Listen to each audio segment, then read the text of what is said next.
Welcome to the Chewn podcast, where real topics are discussed by fake individuals with fake opinions. Even if it's the host or the guest, don't take them seriously. And if you do get offended, guess what? Shit happens. Leave it below in the comment section. Let's roll. What's going on? Welcome back to the Chewing the Fat podcast, and we are here with a special episode. We told you all that it was going to happen, and we didn't lie. We made it happen, but more than anything, the man himself made it happen, and he provided us some time. Today, we have Dr. Baba Ifa Eric Bridges on deck to bring us some of that African spirituality and the real shit without no chaser. How you doing, Dr. Bridges? I'm doing well. How you all doing? Doing well, good sir. Doing well, good Excited sir. right Pleased now, man. to be We're doing here. great. Yeah, for sure.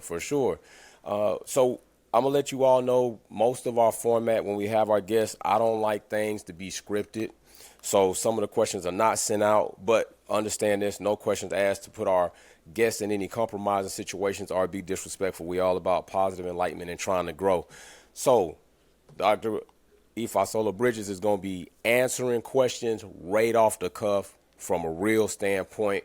And I would like you to explain the Yoruba religion, because I don't think a lot of people that probably going to watch this going to understand it. But they're going to know about Baptists. They're going to know about AME. They're going to know about all that. But could you explain briefly in that some regard so they can kind of understand where you come from on that?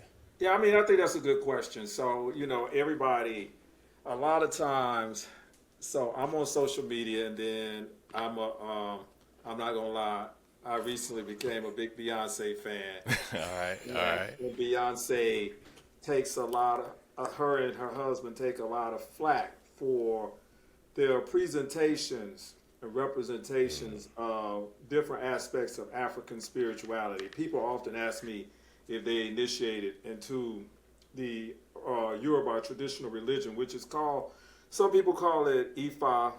I prefer to call it Orisha Ifa. Okay. And so people have misconceptions because, people go around hollering it's devil worship and interesting things like that, but it's very much based on ancestral worship. Okay. And so it is, before we were brought here, many of us were brought here to the United States as, enslaved people. I don't use that word slaves. We were practicing our own traditional religions, and our own traditional religions were very much based on the heritage and culture where we respectively came from. So many of our people came out of West Africa. Many of our people came out of like what is known as the Yoruba land. And so with Orisha Ifa, it is primarily a religion. I don't even call it a religion. It's a culture. When you really think about it, it's a culture based on, anytime you have a religion, let me start with this. Anytime when you say you have religion, all religion is deification of a culture. That's right. You got to establish that first. So when folk talk about whatever they're doing, this is a deification of a culture. And so I'm going long because I need to make a point. Because For sure. We have a culture now in the United States wherein you have white Christian nationalists, evangelical people. My mother is a devout Christian. Like, she loved Jesus, but she says she's not that type of Christian. And everybody understands what that means. That means she ain't practicing white supremacy culture. Right. So a religion is a deification of a culture. We have to say that. Because when folk go around saying that people who practice African traditional religions are devil worshippers, that's not part of our culture. We worship basically our ancestors. And when you say that, all black people mostly can get down with that. That's right. Most I can see that. Most, including Christians, because most black folk, you walk into their house, you gonna see some kind, especially them old school black people, you gonna see an altar. That's right. It's all they dead people. Right. They gonna have the obituaries there. They gonna have all the pictures there. That's an altar. That's the same thing we doing. We just going a little bit further. So when people talk about the Orisha, many of them were deified ancestors. They actually live in the flesh. Some of them are what are called Orumile, where they came here to make the world habitable. Some of them so those are what we call the primordials. So the great primordials, you have the supreme being, Olodumare. And I'm going to say this, because I hear people saying Olodumare and God are the same. They are not. I have heard that. Olodumare, because people a lot of times what they want to do when they hear about African traditional religion, they want to make a parallel to try to equate it to Western religion. Sure So do. it's You're like, right. well, they'll say like, oh, Olodumare is like God. Now, Olodumare ain't like God. God in the Christian concept, and this is not meant to offend anyone. God in the Christian concept is already perfect. It's omniscient, Yeah. omnipresent, omniscient, Right. and omnipotent. My grandmama was a Sunday school teacher, so Okay. I knew all of it. So I grew up in the Baptist church. I had a great uncle who practiced voodoo. So I was exposed to. Yeah, that's another one that get a bad rep. Yeah, Right. yeah. So Right. people say that, and so Olodumare is still evolving. It's a supreme being that's still evolving, and I'm gonna get to that. So put a pin in that, as they say. Right. 'Cause, I'm 57, so you may have to remind me that I said that and to So is explain that that. kind of like a living a version of God for all intents and purposes? So it's continually growing It's continually growing and adapting. Okay. and adapting. It has. So I'll go ahead and say what I was gonna say. Right. So you got three other primordials. You got Eshu, who the white man go around. Let me put it like this: the colonizer has taught us was the devil.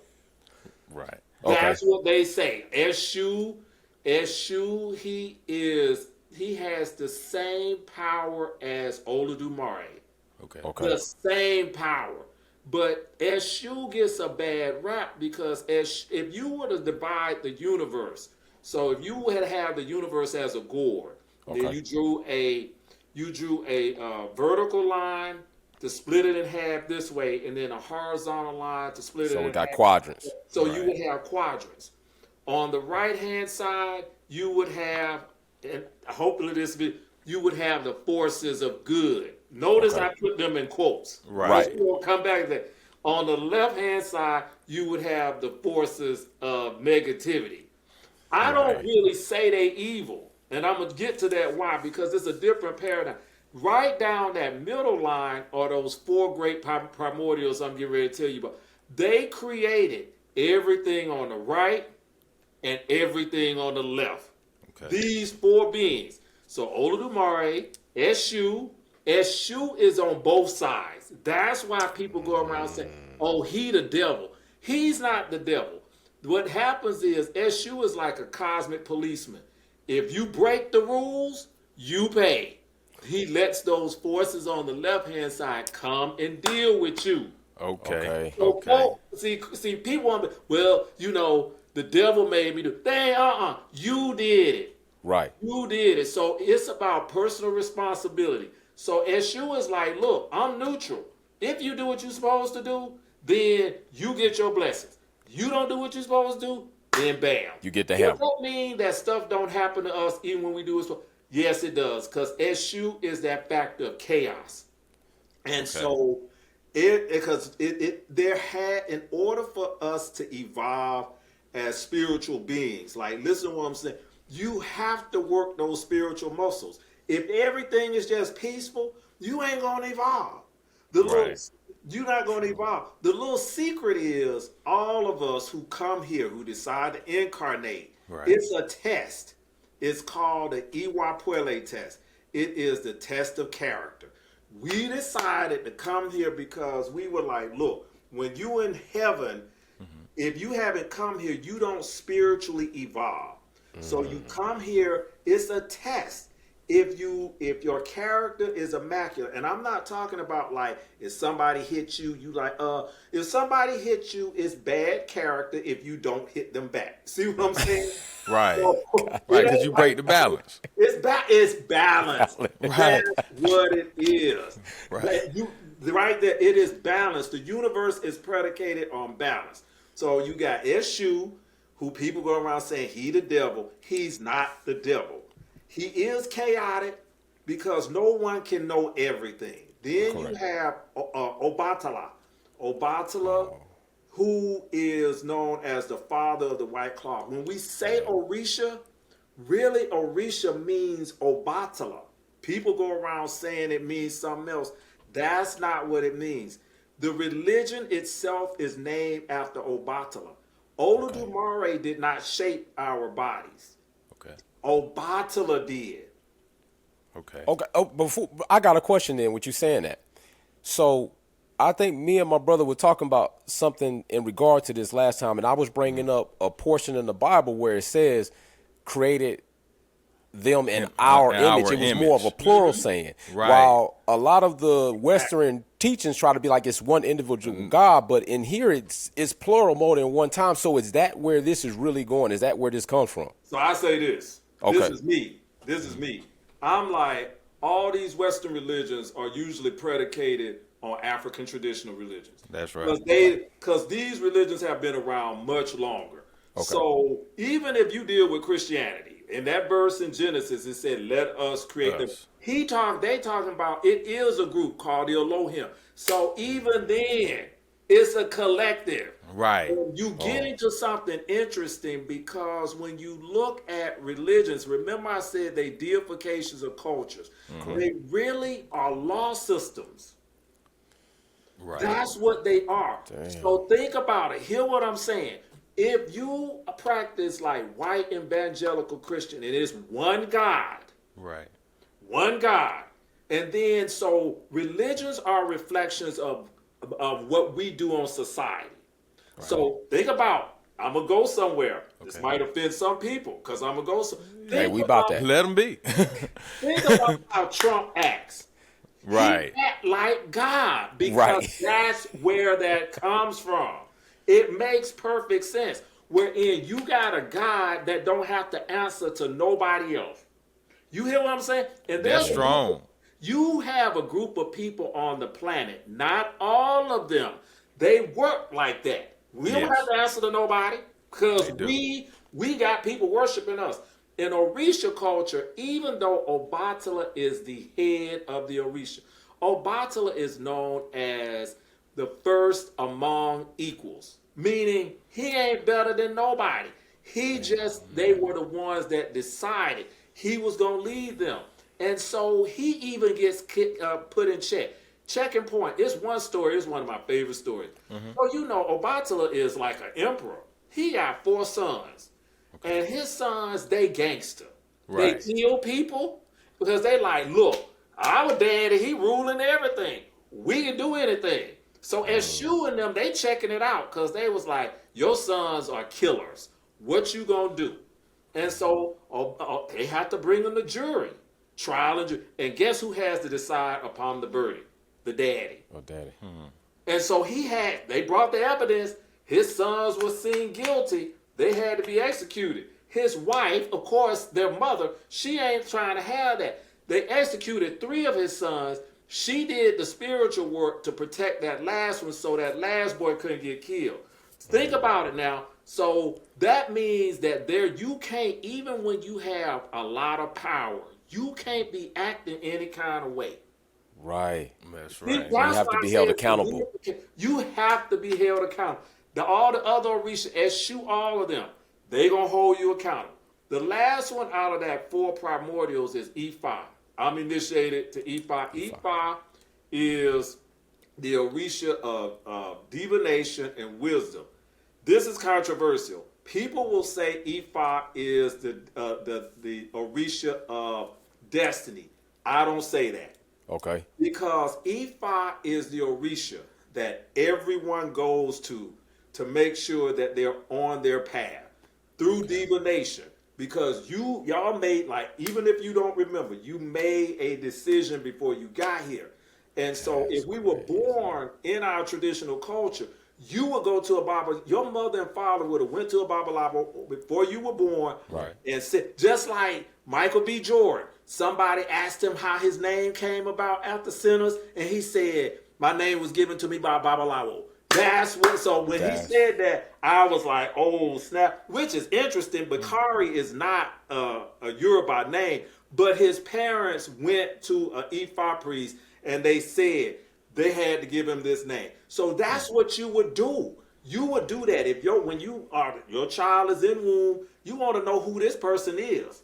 Does this person That's has deep. come here with a purpose? So that's you go to Ifa and you get what's called this divination, a dafa. People say destiny, but to me, destiny connotates like it's going to happen. Right.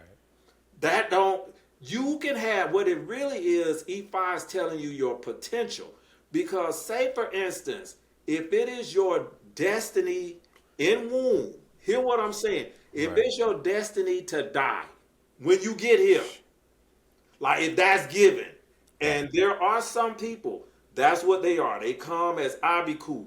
Then the divination can give the remedy to keep the child here. If it was the child's destiny, the child would die regardless. Right. You see what I'm saying? That's why when people be how, oh, destiny, I'm like, no.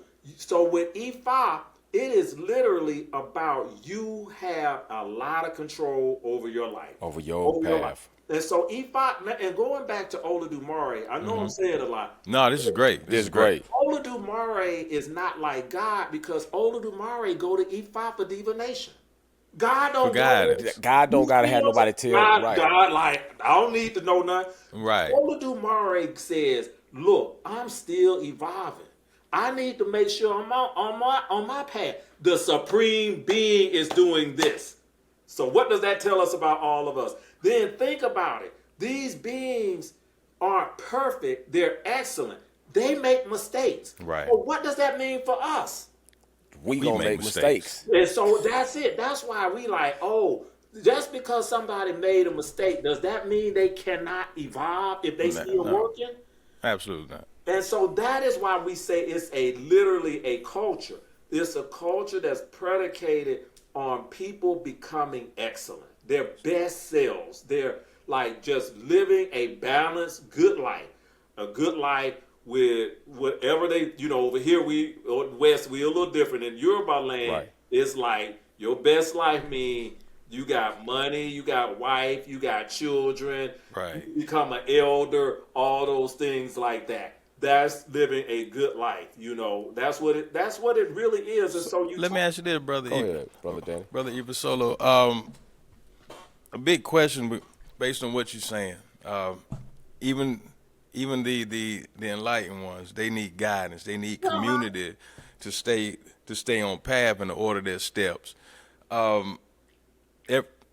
Everything about Ifa and the way that you operate seems to go back to the black culture, and that seems to be a big reason why the other culture that has an upper hand at this hand pushes so hard to divide. Exactly. Tear the elders from the youth. Exactly. Push the youth from the elders, so you can't get guidance and you can't order your steps and stay on path. Am I thinking the right way? No, I think With that's spot on. A lot of times, because I think about it, Right. I think about like very powerful European American men, Right. and like they are going to groom their sons, their Successors. nephews, they're Right. whatever. They're gonna groom them young men in order to like maintain power. So they groom through like business, religion, all those things. That's what we that's the obligation. In fact, I think one of the reasons why they had to demonize our religions because they were so affected.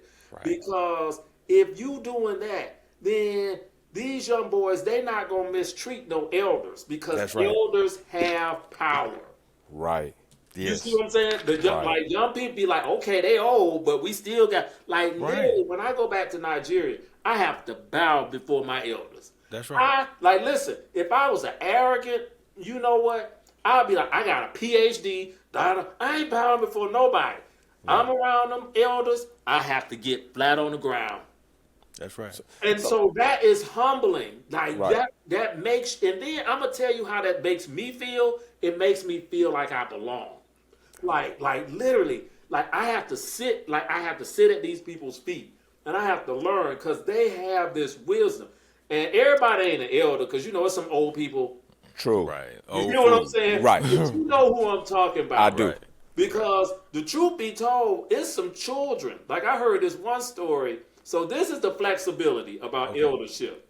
Right. So was this one story, all these Ifa priests, and Ifa priests are like the PhDs of Africa. Okay. So they got a lot of knowledge. So this one little boy had this extensive knowledge on plants that none of the other priests, like 5 years old. So at that point in time, that little 5-year-old was the elder. So they had to zip it. You see what I'm saying? That's just like if you got a skill set, I don't know anything about it. I'm like, I'm older than him, but that's the elder in this instance. So it's this whole thing going back to community. No one is more important than anyone.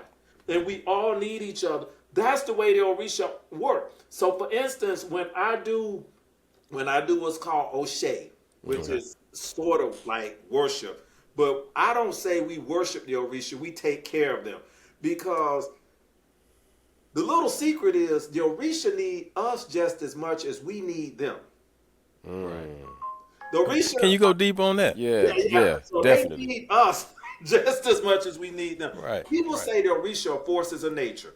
They are beyond that. They show up as forces of nature. They can be the wind, they can be the water, they can be light, but they are beyond that. But how they get in the world, because they want to be involved in the world. And how they get to be involved in the world is through us. So this seemed like the whole God Jesus concept that's coming in to experience himself in the physical. There we go again with the ripping pages out of the African. Exactly. Go ahead. They have to. Yeah. It ain't like one of them things. Okay, because I watch a lot of horror movies. So you mentioned Jesus, but when they talk about the Antichrist, that's the devil trying to get on earth. Because the devil know, in order for me to cause havoc, I need a human body. Right. That's right. I need a human. So like God realized, I need a human body. So let's keep that, because Olodumare is in everything. We have no shrines to Olodumare. Some people say Olodumare means the everlasting Odu. We don't know what it means, but what we do know, Olodumare is everywhere. It's in everything got an aspect of it, because Olodumare is so vast that we can't even worship it. That's how powerful. You look at a tree. So hear what I'm saying. So you look at a tree and you that's an aspect of Olodumare. You see what I'm saying? You look at an animal, that's an aspect of Olodumare. You look at everything in nature. If you got that kind of perspective, you cannot go through destroying nature, because this is an aspect all part of it. And so with Orisha culture, because this is a big difference between Christianity and Orisha. In Christianity, this says that God gave dominion of the earth to humans. Right. Not in Orisha. The little secret is plants are above us. Think about it. Word? Yes, because the plants are the Orisha. Think about it now. When you talk about how our food supply, we a very practical tradition. Our food supply, even if you eat meat, the meat you eat, they got to eat plants. They got. Damn, got to go back to the source. So plants are literally medicine. And y'all, it's certain plants. Herbalists know they are the Orisha, literally themselves. When I got initiated, I can't tell everything because it's semi-secret. Right. There are plants involved in the initiation itself. That's how powerful they are. Back in the day, you talk about black people. Before we had access to doctors, y'all know you had them old black people. Yeah, that's right. South. They go get them plants. And they say, that's right. Go make a salve. You do that. Because the plants are divine. Now, if you know the secret language of the plants, you can do some magical things.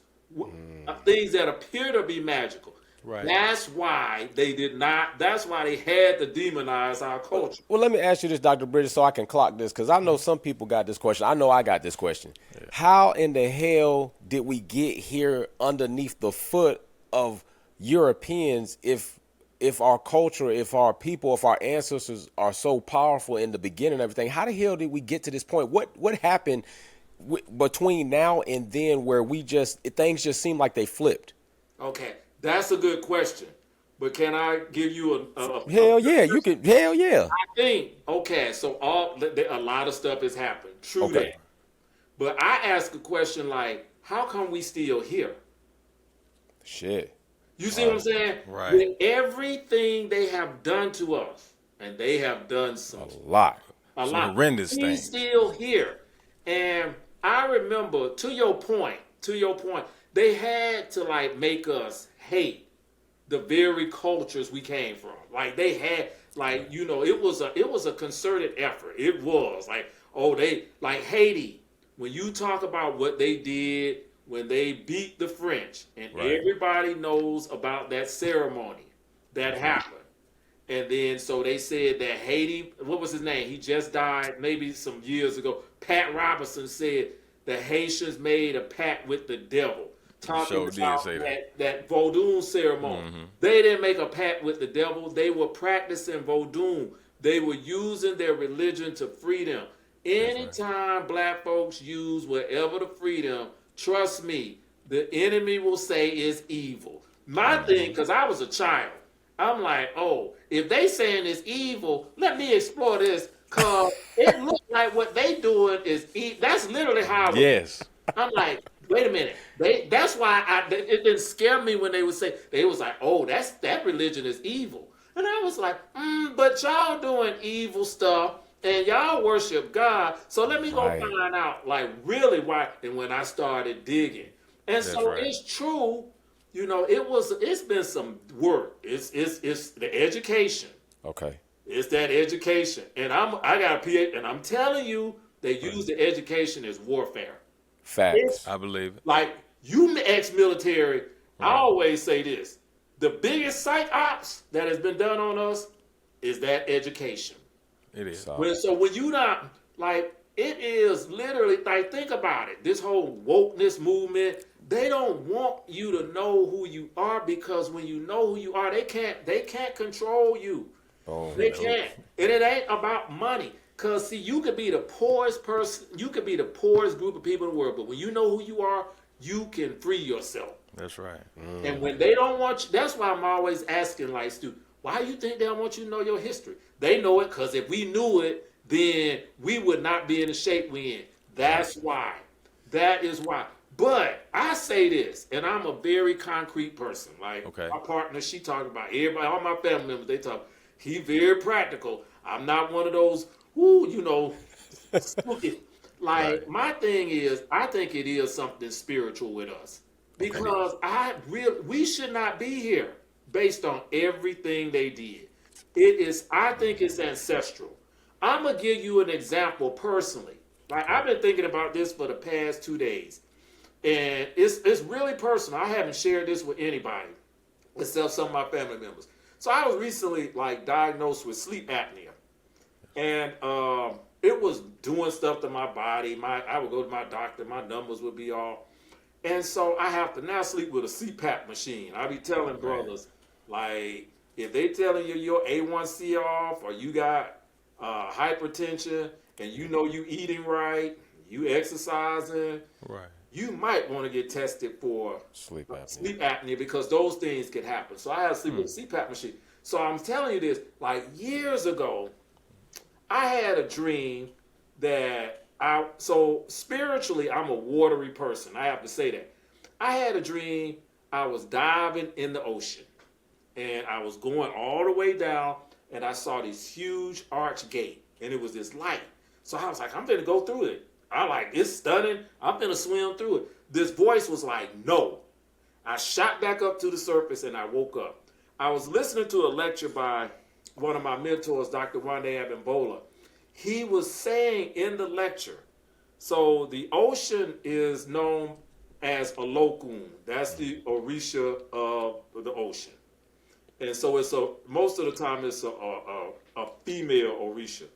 And so he was saying there's 2 gates when you are dying that you go into to go back home to heaven. One is in the holy city of the Yoruba, Ile Ife. The other gate is at the bottom of the ocean. I did not know that. So I was literally trying to go home, and a local was like, no, you can't go home because it ain't your time. What was happening? That sleep apnea, because when you got sleep apnea, you stop breathing. Right. So I was literally dying, but a local was like, I'm not ready for you yet. You gotta go back. That's why I believe it's something spiritual. Why we here? Why we still? I know me personally, because I was like, when he said that in a class, I got real quiet. And then when I was over his house one time, I said, you remember when you did this divination and you said that it was death all around me? And he said, yeah, it was the sleep apnea. He was like, whoa. And so, see what I'm saying? Like, that's a person. So with us, the question need to be why we still here. And I think, yeah, like even doing this podcast is like a resurgence. You know what I'm saying? Because like me and my colleagues, we edited this book. And in the book, there is an interview that Dr. LaWarn Simpson Wilkie, she's one of the co-editors. She is a devout Christian. So I always mess with her. I said, you love Jesus. And so she said, I do. She said, I love Jesus. And so she wouldn't mind me sharing this. She had a hard time coming up with a chapter to write in this book on Ifa, because she was like, I'm not an Ifa practitioner. So something in my head was like, I know a Christian minister who is initiated to Ifa. And her eyes got big. She was like, wait a minute, he's a Christian and he's an Ifa practitioner? And so she interviewed him along with my former undergrad student, Stephen Ayekman. And his name is Dr. Will Coleman. So he's a Presbyterian. Listen to this. He's a Presbyterian minister. He is initiated to Elegba and Bodun, and he's initiated to Ifa. And then he speaks. He speaks Hebrew. He speaks demonic, not demon, Demotic. It's like on that Rosetta Stone. He speaks Greek and he speaks Aramaic. He has a doctorate in religion from Cal Berkeley. He always tell the Christians, unless you read the Bible in Greek, Aramaic, or Hebrew, you ain't read the Bible. So he said during his interview, because I listened, he said with Africa, like the Brazilians and the Cubans, they could continue worshiping the Orisha because in Catholicism, you got a whole bunch of saints. Right. So you could hide the Orisha because it's like, so it's 400 plus one Orisha. Not 401, 400 plus one. The reason why it's plus one is because the plus one allows for the founding. Like you can find out that there are other Orisha that we don't know about. Oh. See what I'm saying? So it's expansive. On the left-hand side, on the forces of negativity, which are like death, sickness, imprisonment, all the bad things, it's 200 plus one. Because then you can find out different negative things that can happen. So in Cuba and Brazil, they could worship the Orisha behind the saints. Up here in the United States, all we had was Jesus. Right. So Will Coleman said something, it blew my mind. It makes perfect sense. He said that African Americans they don't know this now, African Americans hid the Orisha behind Jesus.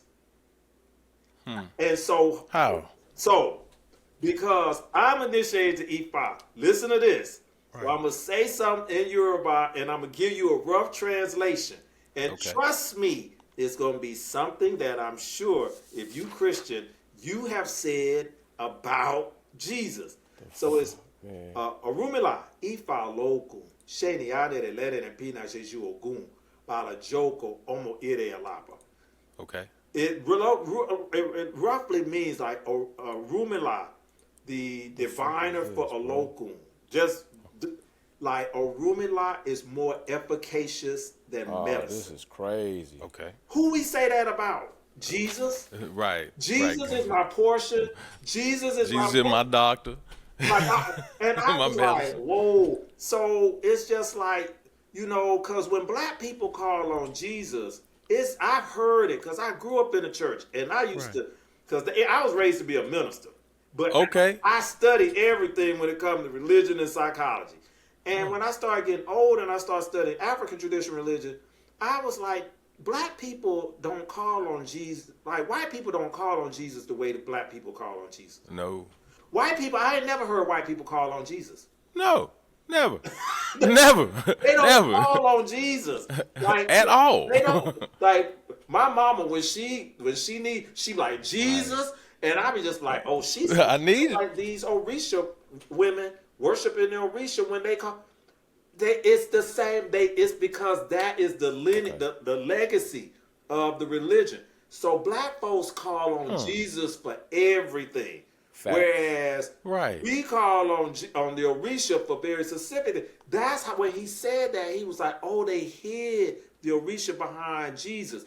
That's why black folks be calling on Jesus and white people don't call on Jesus. They don't call on Jesus like that. Because, I mean, I sit and I be like, and I still say, black folks, I was like, black folks African and they don't even know they African. The way, Right. like, serious. You know what?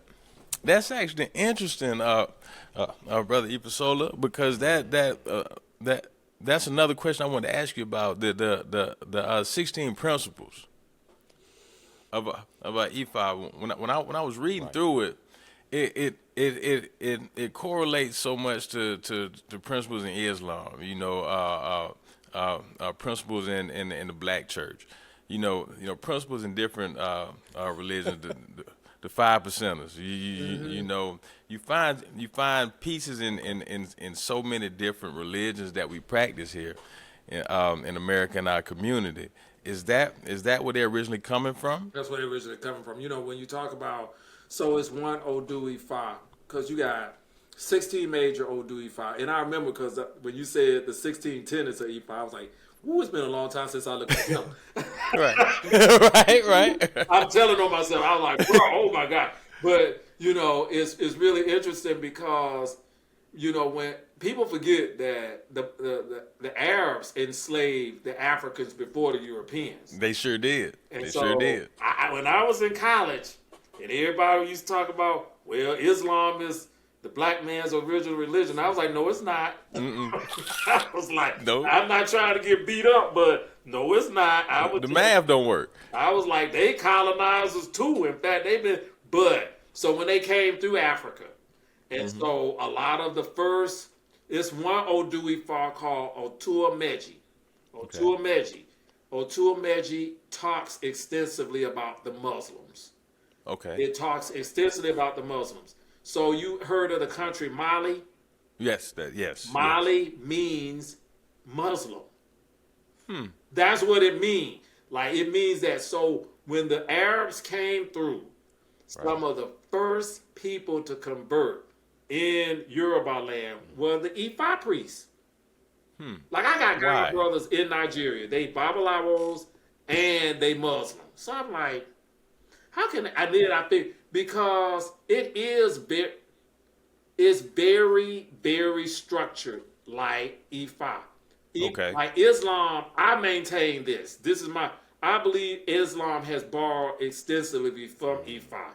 Right. And vice versa. I think there's been a lot of interchange.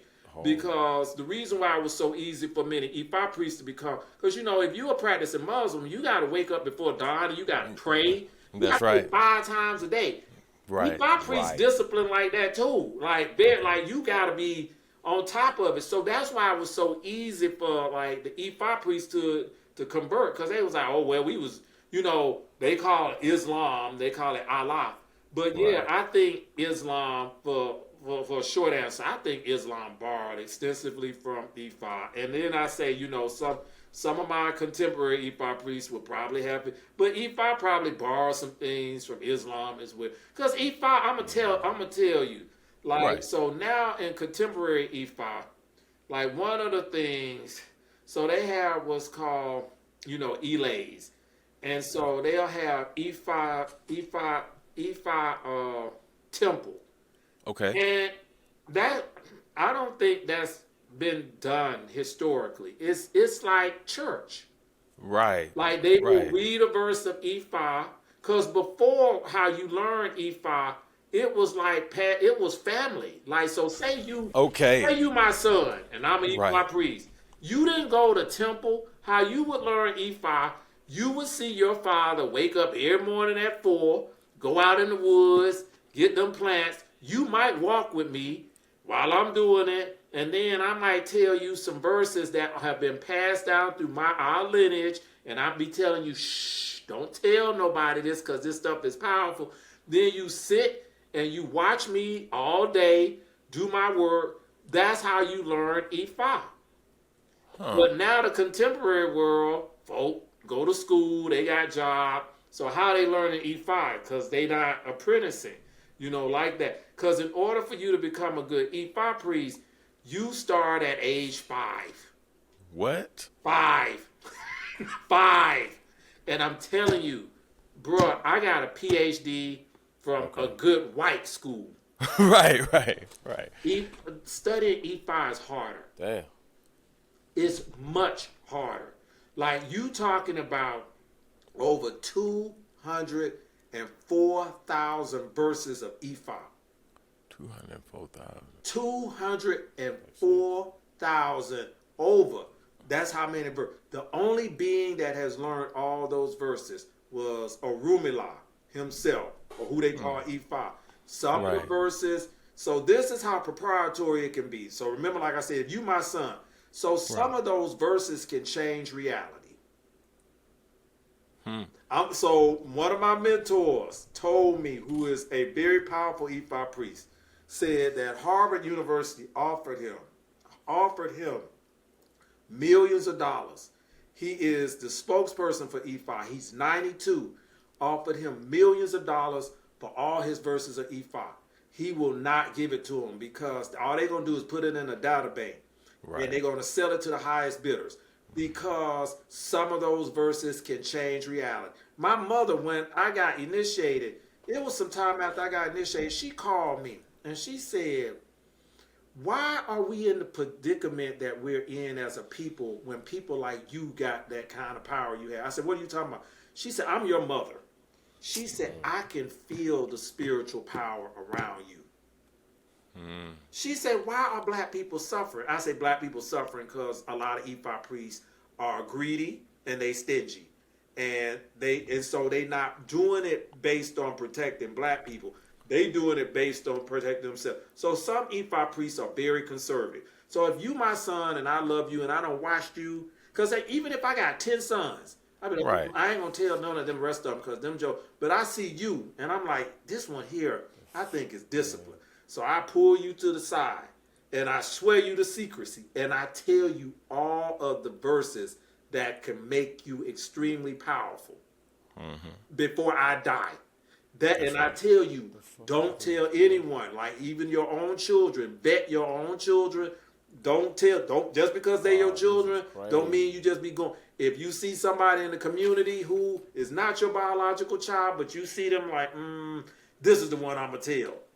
You do that because Ephah priests do that if they don't have children, because this is how powerful it is, and this is how sensitive. I have family members.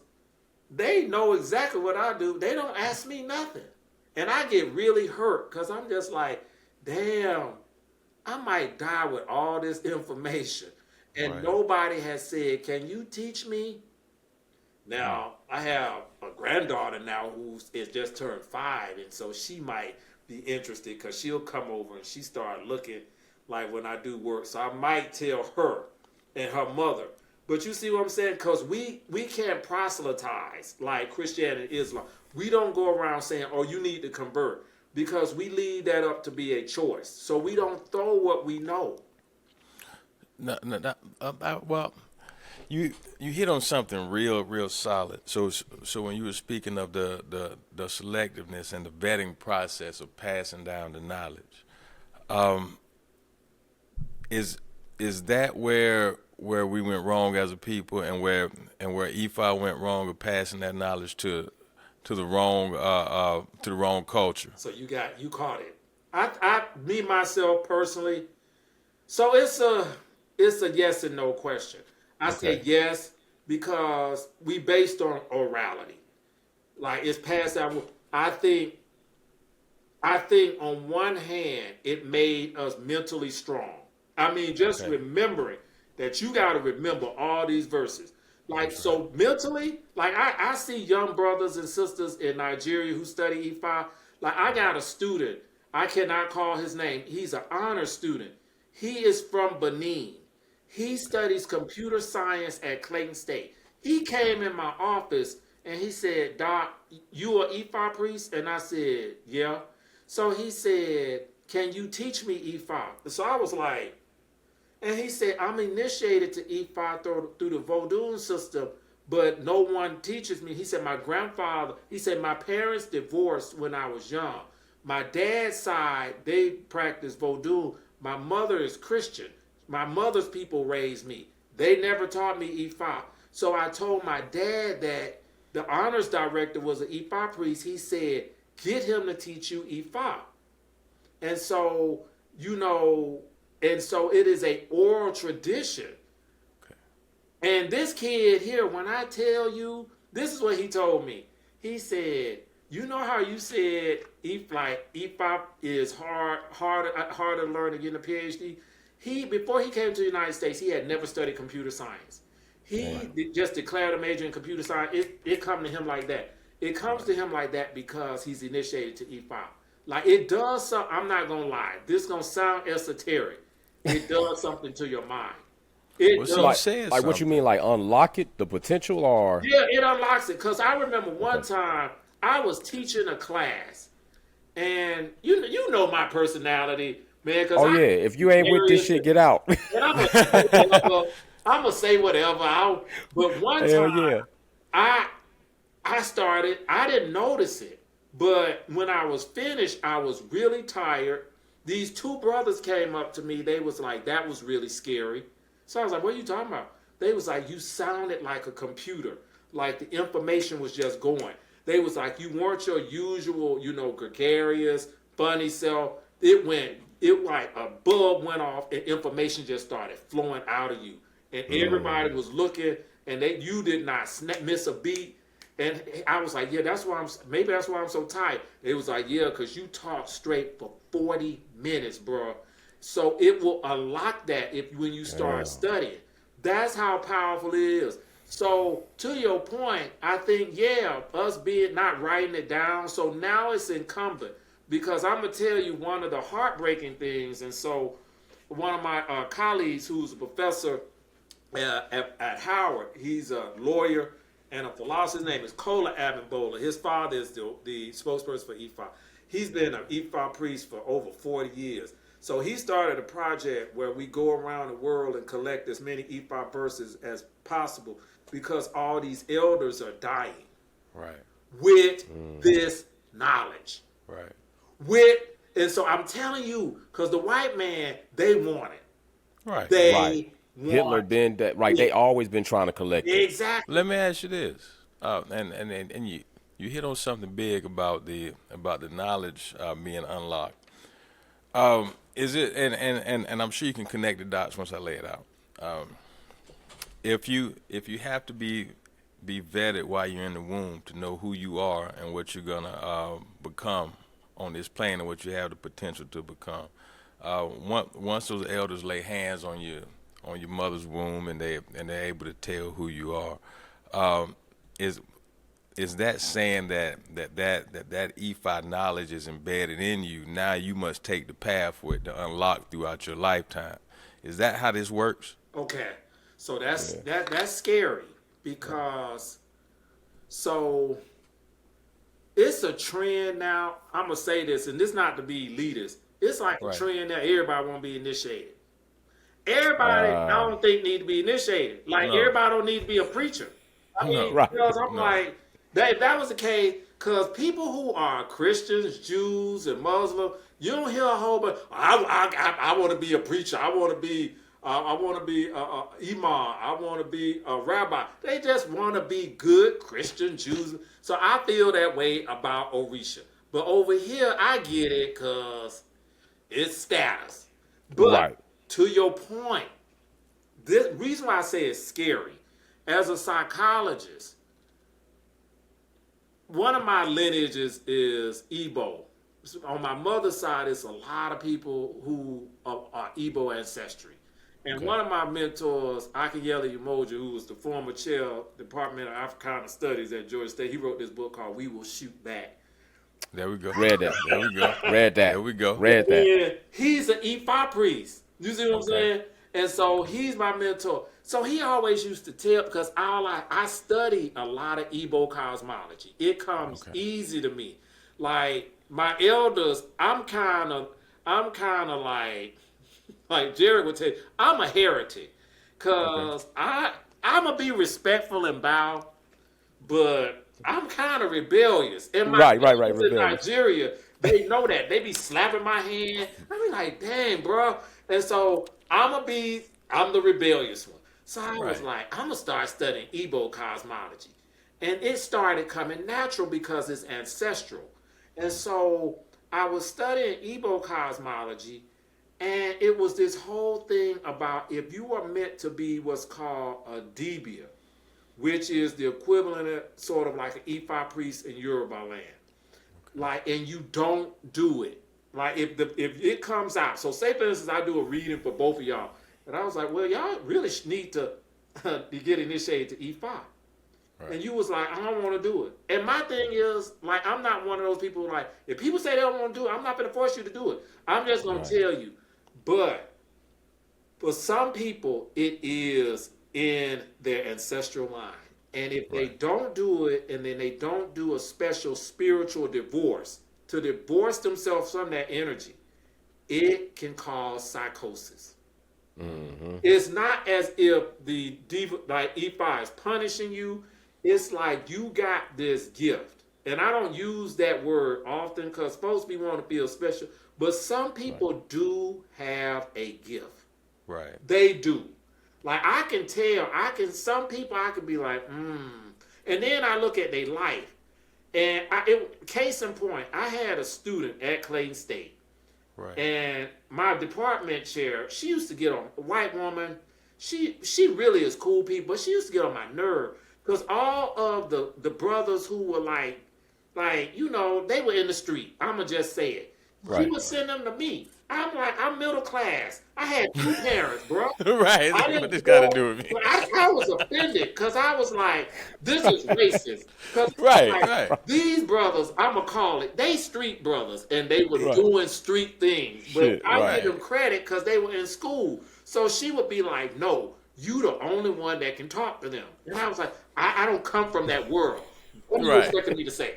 These jokers are gangsters. I don't know. Anyway, it turned out I could talk to them because I just would be like, as a Jared would tell you, I never did it with him. But so I was raised in this family. They very elegant. They manners be impeccable.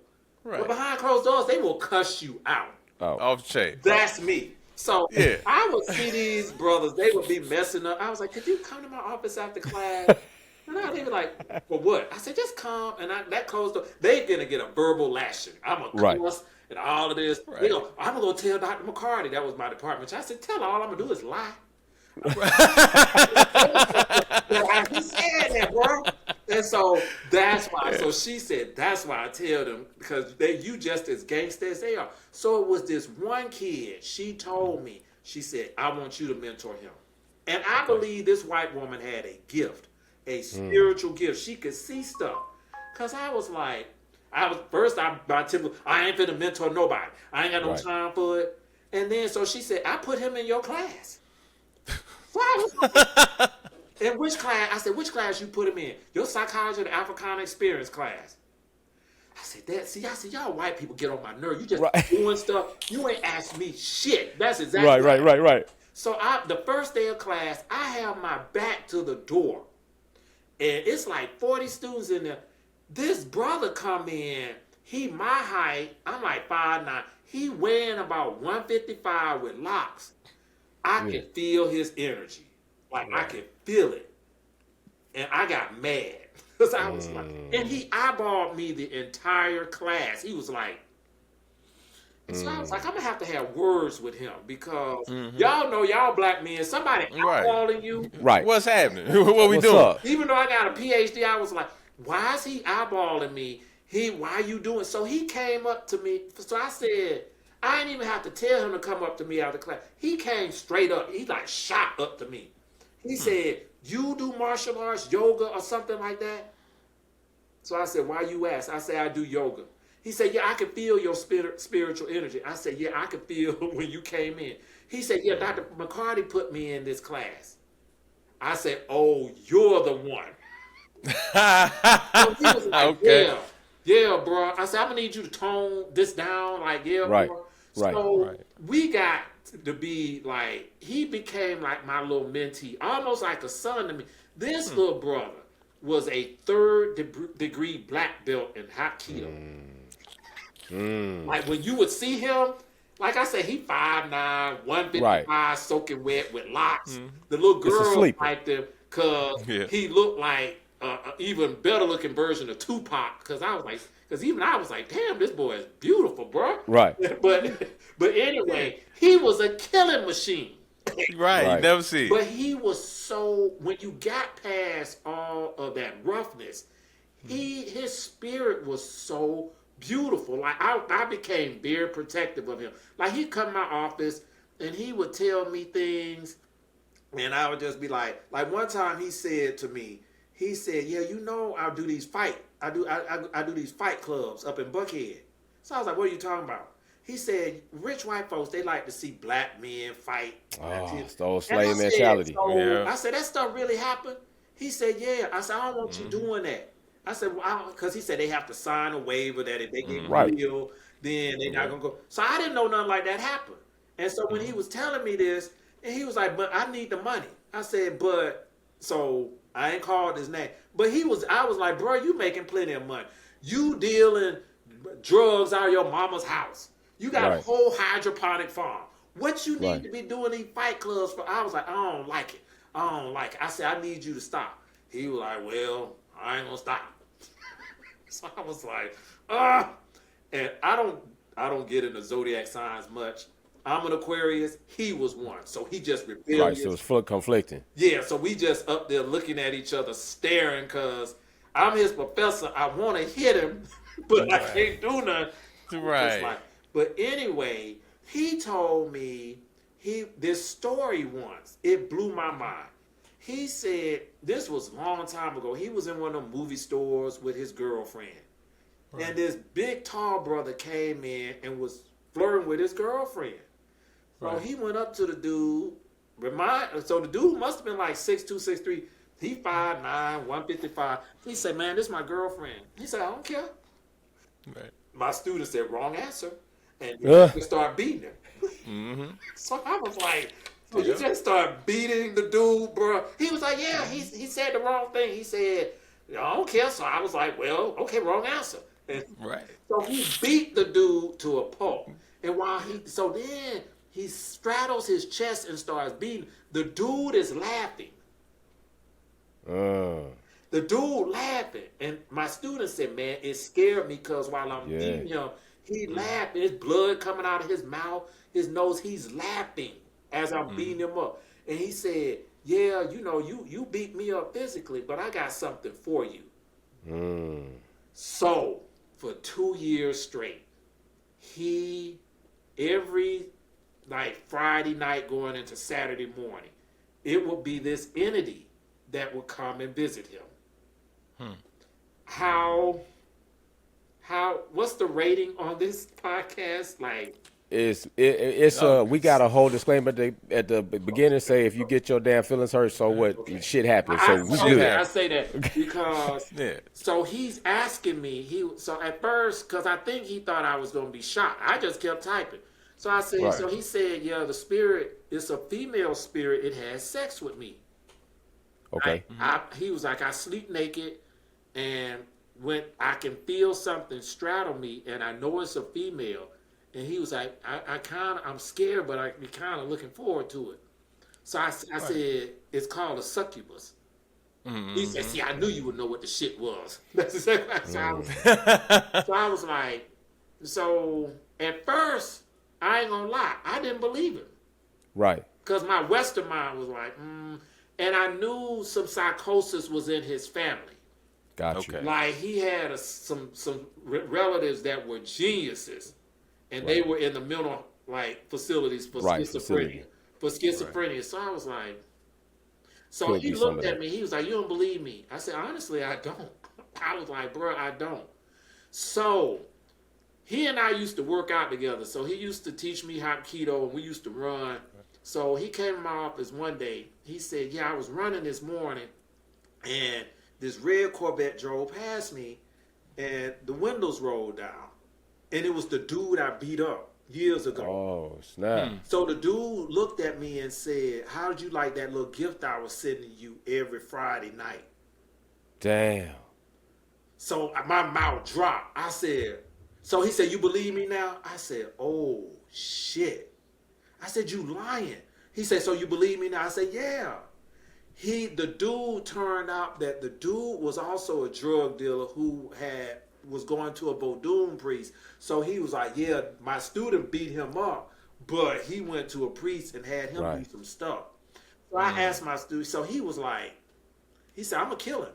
I said, "Well, if you kill him, you're just gonna make his spirit stronger because he don't have a body anymore. He can attack you whenever." Right. However, whenever. Exactly. So I was like, Right. is the spirit still coming having sex with you? He was like, "No." I said, "Y'all even." I said, "Y'all even. Leave it alone. You beat Right. him up physically. He Right. beat We you up discussed that spiritually." earlier. You get hit, you don't hit, then you So kind of he leave was it on like, balance. he couldn't beat him up physically, but he could He beat just him up spiritual. spiritually. So it turned out I started paying attention. I told my student, because it would be a conflict of interest if I did a divination for him. I said, I'm gonna say something. I said, "I think you need to get a divination." He was like, "Yeah, I think so."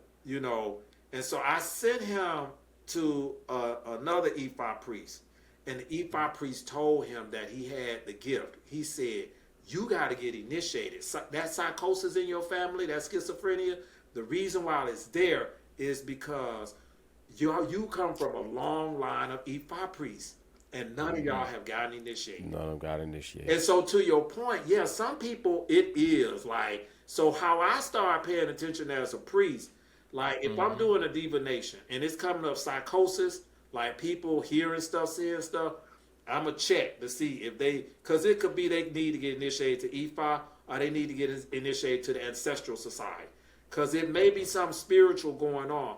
But that's the whole thing about culture, right? Because how we get in trouble as black people is we don't know those aspects, the history. Yes. See what I'm Right. saying? So my mother, I give a lot of credit to my mother because she had she had an uncle who was a Vodun priest. So she gonna be a Christian, but she know like I might need to go talk to my son because something might be in family lineages. So that's my thing now with black people. Like that's why I like the movie Sinners because Very good aspect on vampires. Homeboy, yeah, he was all up with a hoodoo priest. Initially, he loved her, but he was like, "Well, this stuff didn't save my baby, our baby. Right. It didn't save our baby." But then she said, it wouldn't, it wouldn't protect me when I was in Chicago. She was like, "How you know it wouldn't?" How protect you know that? Right. And it turned out, like in the movie, when his brother was, so spoiler alert, when his brother was trying to bite him, the reason why his brother couldn't bite him because he had that bag on. Because the bag That's on when him. he started realizing, Right. like, oh,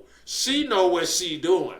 He always knew it. So I think it's one of the things. I'm gonna give you another example to your point about the practicality and then the history. So, like, I'm always evolving on how black people discipline our children. Right. I used to be all like white people. Y'all don't hit them. Right. I did. I ain't gonna lie. And then I started. I was like, just because some black parents they might, tap their kid, that don't mean that's abuse. And then I stopped like really doing because then that was the way of criminalizing black child socialization. It really is. It's a form True. of criminalizing. True enough, some black parents abusive, yeah. But Right. most black parents, if they spank their children, they don't need to have their children taken away from them. No. Started like revising it. But I'm gonna tell you this. So remember that I said some people come here to die. Yes. Right. I'd be cool. I know some people like that. So if I do a divination on a pregnant couple, and I see like, oh, this child has come here to die, and they have cycled several times through this woman. They born and they die. They born, so they come full term and they die. It's painful. People say like the children are evil. They're not evil. It's just what they do. They take that energy back. So I'm like, this child is an Abiku child. This child comes here to die, and the child will usually die before the age of 25. So think about it now, because you got some brothers go around saying, I ain't gonna make it to 25. And I was like, could y'all please stop saying that? Because you saying that, you call it. But if they say it, I'm like, they might unconsciously know they I be cool. So we need to do some work. So before they born, one of the prohibitions of an Abiku child is that you can never hit them. You can't ever hit them. So I have to tell the parent, like, this one here, don't hit them. This one, because if you hit them, what they spiritual cohort, they friends back in heaven say, see, they don't love you. Come back. Right. And I know of several stories of children who would hear their spiritual friends, when their parents would get on them, their spiritual friends would say, see, they don't love you. Why don't you come back home?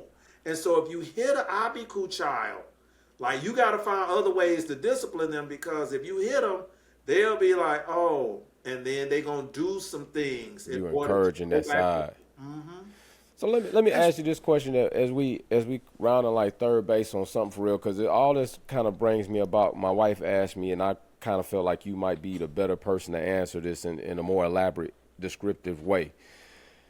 And it comes to the terms of, we've had so much done to us as a people, right? Like, especially me and Danny, we're both militant. We can have our ways mentally, and I will tell you even so further to just want to do certain things. So she asked me, why is it that Europeans have such a deep-rooted hate that they could want to see us wiped off the face of the earth, but us having everything we've had done to us on a mass level, we don't look at them and say we just want to eradicate them?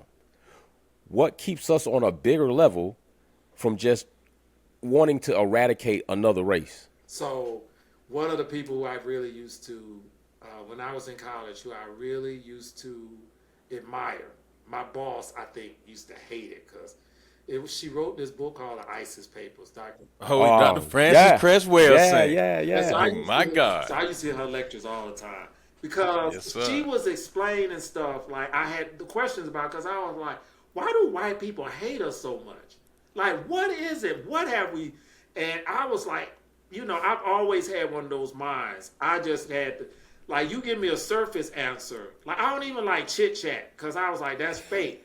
Like, I like deep. And so you would give me a surface answer. I was that child, was like, like, I would literally resist. So I would just ask my elders, I was like, why do white people hate us much? They was like, well, people just need to act ugly. And I was like, there's something going on. They hate us. Like, they literally hate black people. And so Frances Wellesley, and this is one of the mythologies of Vodun, she had said that black people were the original child abusers. So when she first said that, I was like, I ain't trying to hear this. These white people, they did such and such. And so, but me, I'm going to shut up after a while, because then my brain. So she said, all the mythology, if you read like all the mythology all around the planet, even if you read Genesis, Genesis is a story of children being kicked out of the garden.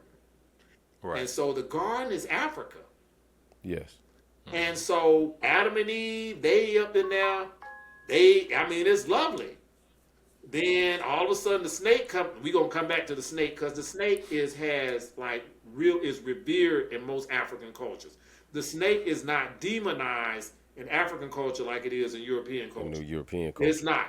So the snake come up and said, you know, you need to eat from this tree, knowledge fruit. Y'all know the rest of it. But Right. then there's Right. other stories, like Alice Walker in her book, The Temple of My Familiar.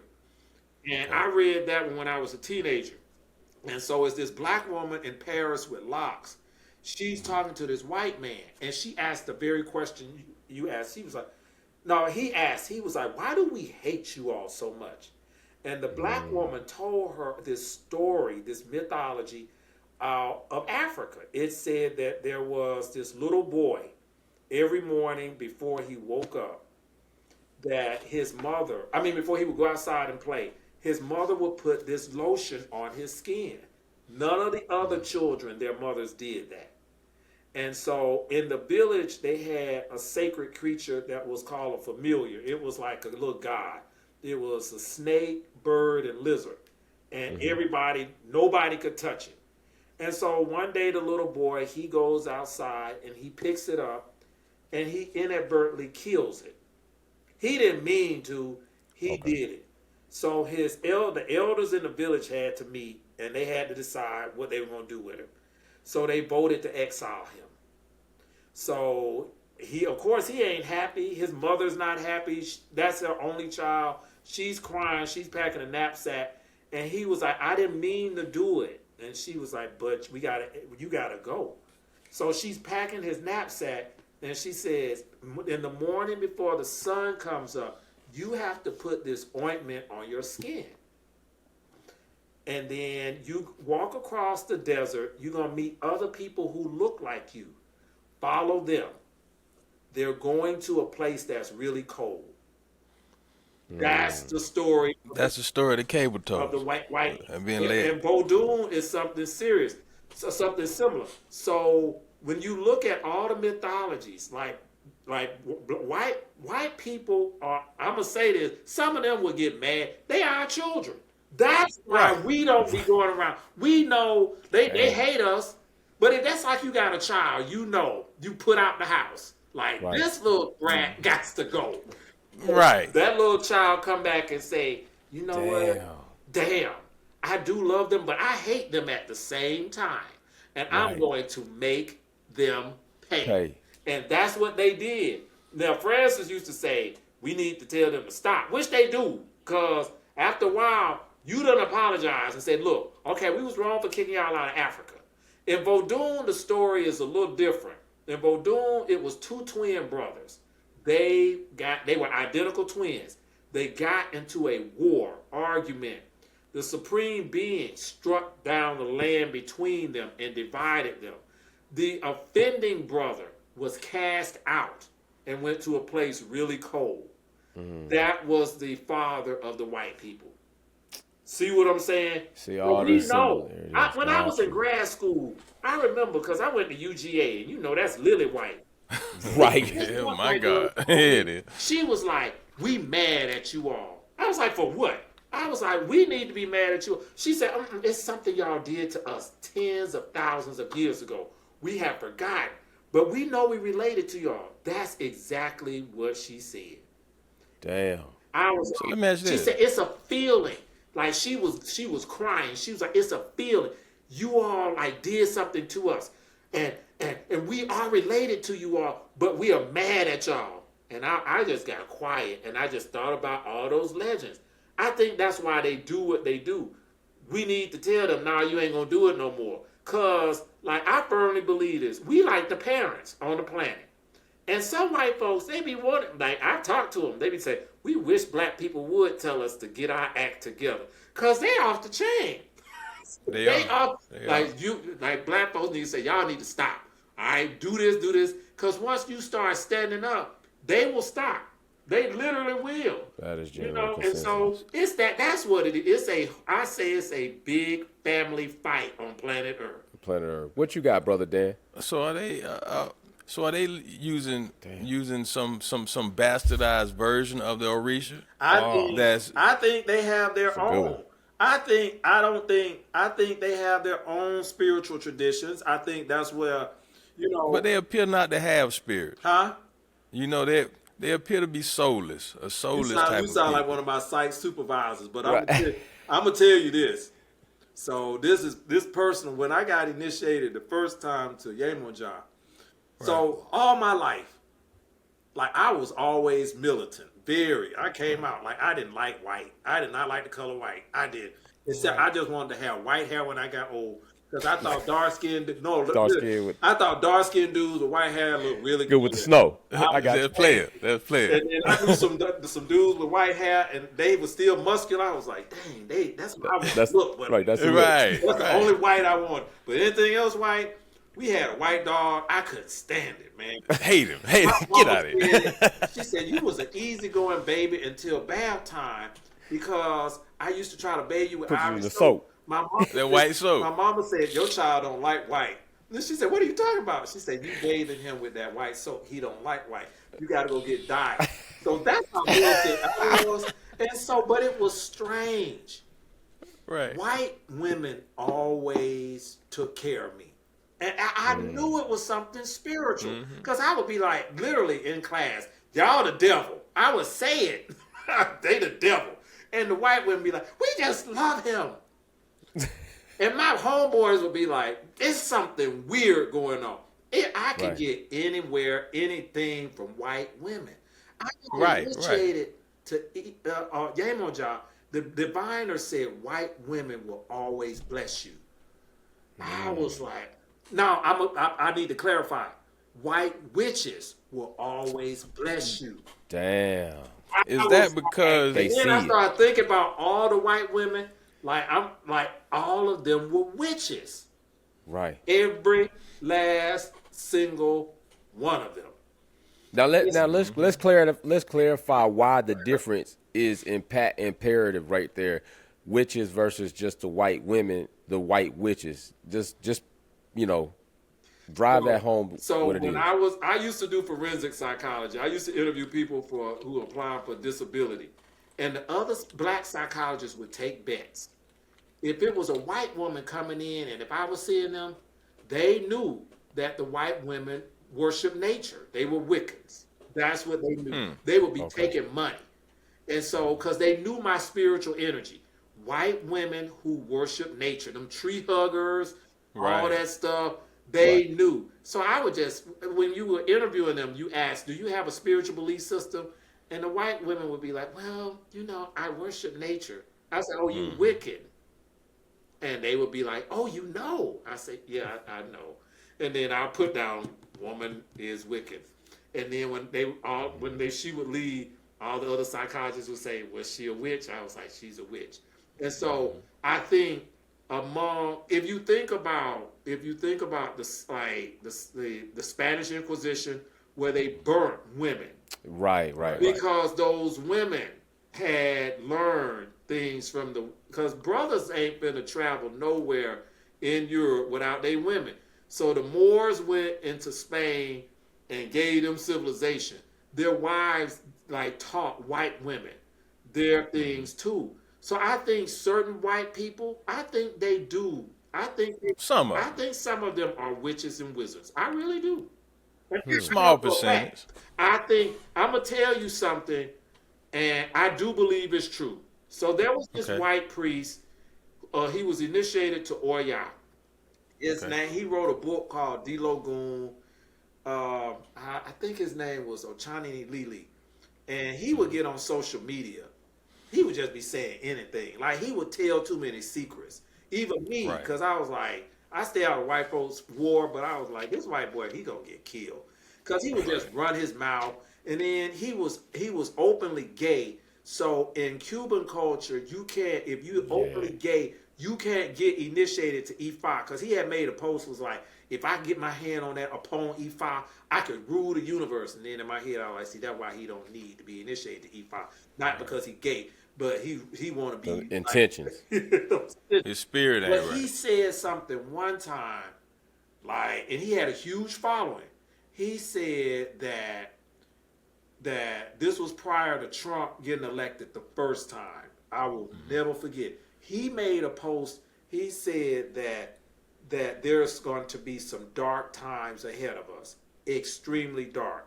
He said that some people, some very powerful political people, had contacted some of the most powerful witches and wizards, had paid them thousands and thousands of dollars in order for them to ensure that a dark portal was open. And that portal would see to it that Trump was elected. So he wrote that. So I asked, I said, how you know? He said, I was one of the priests they contacted. Oh, He said, I did not do it. And in my head, I was like, he should not be saying this. Because if he really didn't do it, right. they're going to kill him. They're Right. going to kill him.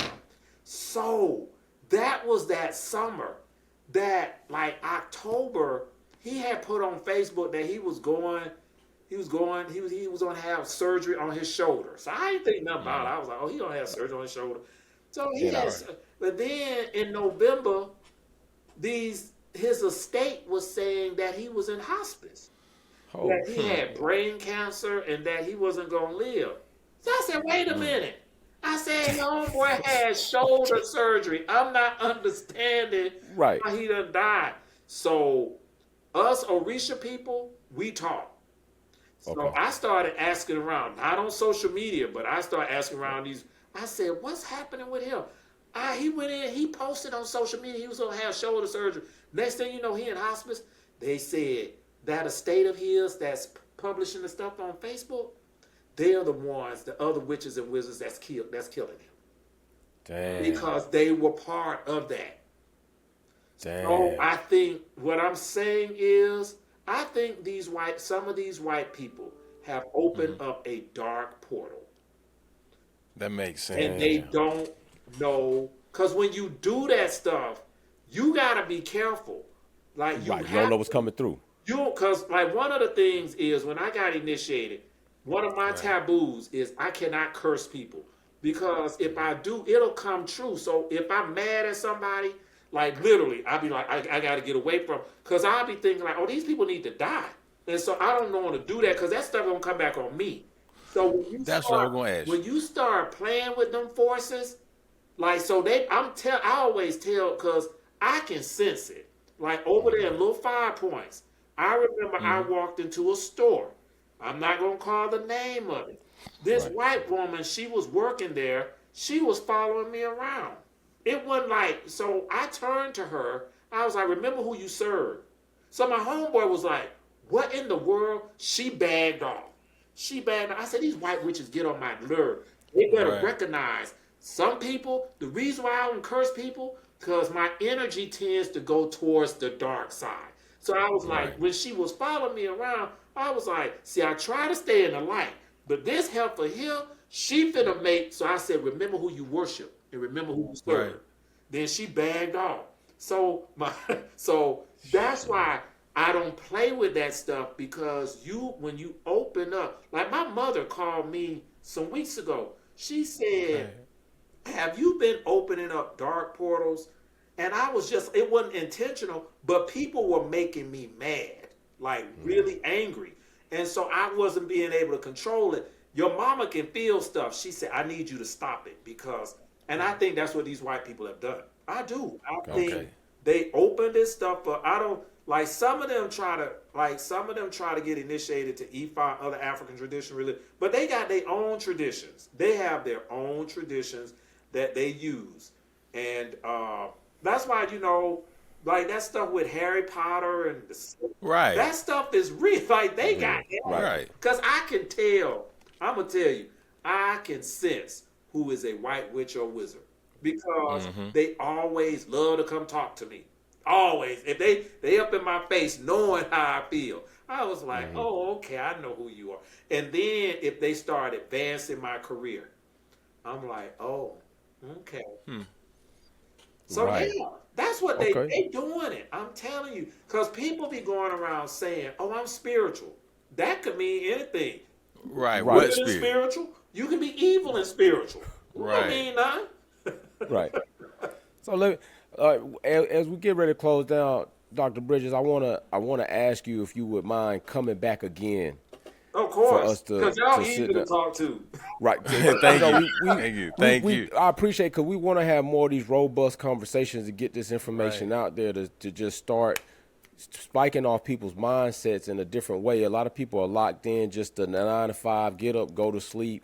They're not even thinking about the potential in which they could be. They're not even thinking about what might be transpiring in their lives, and because they're totally aware of it in this plane of area. So we would be grateful and honored if you would come back and have another conversation with us again for sure. It could be an honor. Yes, sir. You know, one of the things, it could be an honor. One of the things is, and this is kind of sensitive, I used to listen to the podcast that Malcolm Jamal Warner had. Yes, me too. That's why I got this book, Dr. Joy DeGrew. That's why I saw her on And there. then they would have Dr. Danny Black. I don't know if he was there. So I used it, that when that stuff happened this past week. I was like, dang, bro. Damn. It's a trip, right? It was really a trip. I was like, oh my God. But anyway, Dr. Danny Black, he would be their residential griot. So I don't mind doing that for you all. Thank you. I'm Thank you. throwing it out Thank there. you. Like, y'all be like, okay, we're going to have him on there. I can do it once a month, twice a month. I'll be the residential griot. If we get you on once a month and we'll work around your schedule to try to accommodate everything you got, we'll work around your schedule for sure. Yeah, because I mean, one of the things as I get older, I think these conversations we need to start because, like I said, Malcolm Jamal Warner was doing some, and it's not missed upon me that he died the way he died. Like he went back to the ocean. That's You what said I You know what I'm was saying? And Danny you Black did said say something that. on social media about it. He was like, the ancestors wanted you back, so they called you back through the ocean. And so I was like, I started getting a little teary-eyed because I was like, dang, he literally went back home through the ocean. And that's one of the ways you go into heaven is through the ocean. Well, I appreciate you, sir. We're going to get with you, Dr. Bridges, and we're going to bring Dr. you back Bridges, on, man, thank because you we got to again. have more real conversations like this. I'm telling you, I'm largely honored. Like I told you, man, I really feel heartfelt about this shit. We need to get this out here, man. I love you, and I really appreciate you, man. I appreciate you Dr. all for Bridges. doing this. Yes, sir. Hey, we appreciate you greatly. You know, the nation appreciates you. You know, just the education and these conversations and the perspectives. And we can just shine a little bit of light to some people, you know, open up their eyes so they can see something a little different. Yeah. You know, live a little different, live a little better. You know, we can create something. Yeah, most you know, some worth leaving. All right, brother. I'm going to get with you, Dr. Bridges. Man, I'm trying to tell you, brother. See, this is the conversations I was trying to tell you about, Great man. I'm telling you, conversation, like, bro.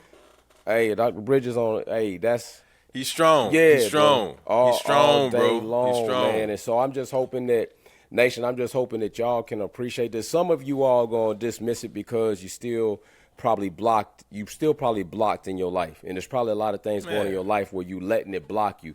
But I would just ask everybody to just understand that the next time we have another episode, have an open mind. Some of y'all not going to even see this message. Y'all not going to even hear this part because y'all already checked out. But those who stayed around to the end, you have an opportunity to likely touch somebody else and help change somebody else's life and yours as well. And we appreciate you doing that, all right?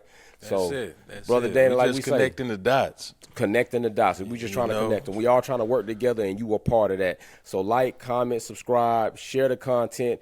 And like we even said multiple times through this podcast, and I even felt like something was trying to keep us from completing this podcast, but that's why I Right. got my brother right here in arms, where There we go. I might fall short, he can pick it up. Where he might fall, hopefully I can pick it up. That's and it. We a just team. keep this shit going. So like, comment, subscribe, and if you got a problem or you get offended, shit happens. Deal Fuck with it. you.